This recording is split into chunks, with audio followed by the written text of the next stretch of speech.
Et cette session extraordinaire qui est un peu le prolongement de la session ordinaire en termes d'objectifs de travail a été ouverte aujourd'hui solennellement par un discours du président de l'Assemblée nationale qui a campé les problèmes essentiels auxquels nous devons porter des solutions.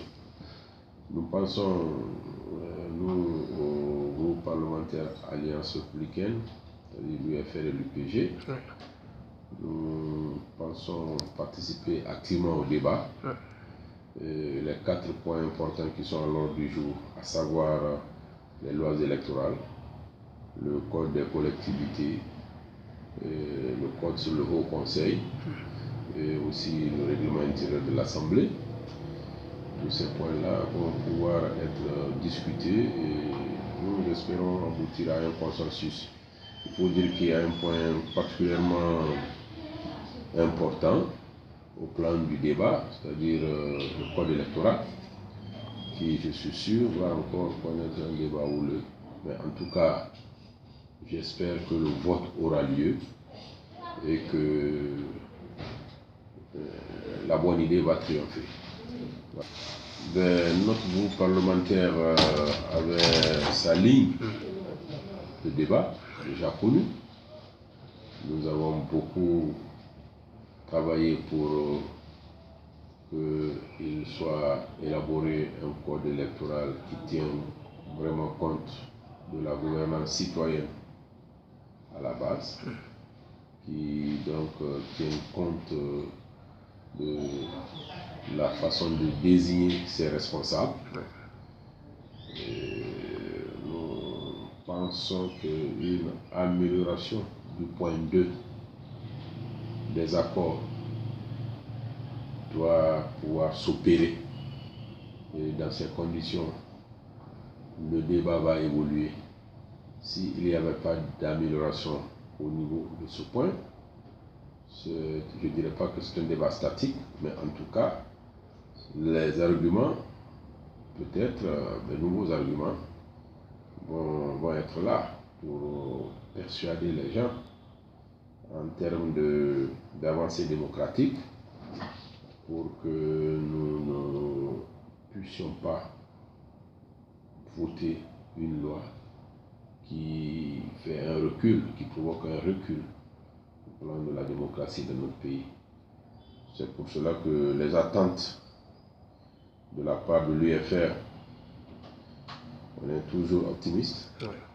Et nous pensons que le débat sera vraiment important et aussi va être dépassionné pour que sincèrement ce soit la démocratie qui triomphe et que la gouvernance citoyenne soit protégée au niveau des quartiers, des districts, que les responsables viennent effectivement des localités.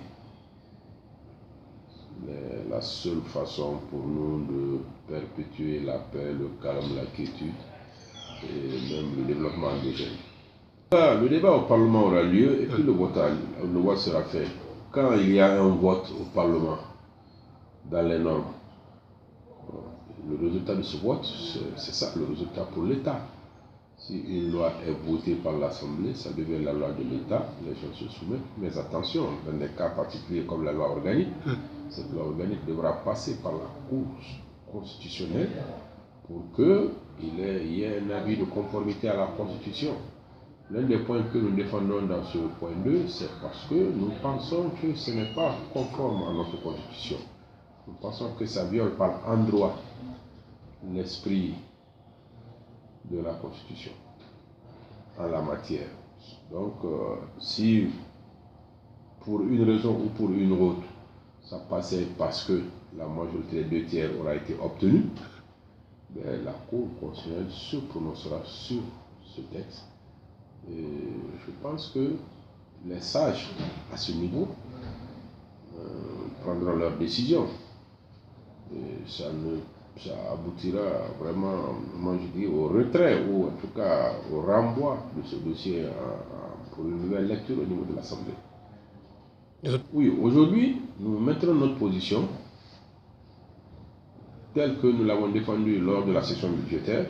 Nous attendons qu'on apporte des améliorations au point 2 et en conséquence pour participer au débat avec de nouvelles idées dans le but de construire une loi électorale qui est satisfaisante pour le pays et qui est conforme à notre constitution. Et au cas échéant, c'est-à-dire s'il n'y a pas d'amélioration de ce texte, les débats vont continuer, des argumentaires nouveaux même vont apparaître et il y aura le vote. Nous ne pensons pas que les députés vont laisser passer à l'État le code électoral comportant ce point 2 tel que c'était dans le passé. La raison pour laquelle ça n'a pas prospéré pendant la session budgétaire, la même raison va encore avoir la même force. Je ne pense pas que ça puisse prospérer. Et dans ce cas, ça sera dommage. C'est comme si on se bloquait nous-mêmes. Mais comme nous ne sommes pas dans un vide juridique de toute façon, l'ancien code électoral existera, les applications sont devenues difficiles. Dans tous les cas, on est optimiste parce que le débat est là, personne ne peut ni présager ni préjuger. Nous croyons obtenir des résultats avec le débat interactif qui aura lieu sur la question. Merci, honorable. Merci beaucoup.